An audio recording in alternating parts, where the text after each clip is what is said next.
Tu peux expliquer la retraite par capitalisation? Oui, je peux expliquer la retraite par capitalisation, bien sûr. Donc il y a deux systèmes de retraite.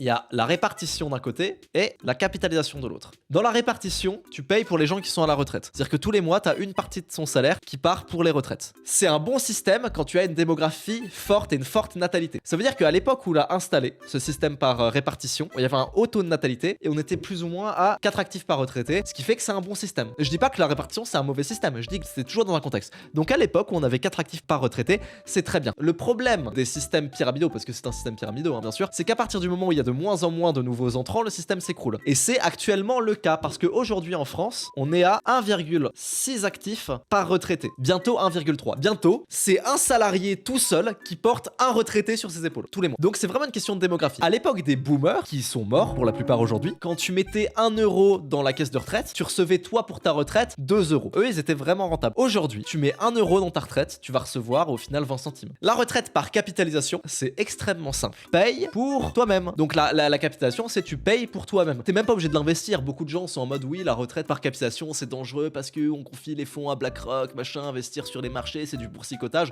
T'es même pas obligé. Tu peux juste épargner l'argent tous les mois, 200, 300 euros, et tu seras quand même plus rentable. Comme ça, à juste stocker l'argent sans l'investir, te bouffer 40 ans d'inflation dans la gueule, et tu seras quand même plus rentable que le système actuel. Quelle personnalité politique a des bonnes idées libérales économiquement parlant? Bah, il y a Zemmour qui fait 2% et qui est raciste, donc voilà, c'est tout. C'est tout. Tu penses quoi des personnes transgenres? Bah, c'est très bien, elles font ce qu'elles veulent, hein, avec leur argent.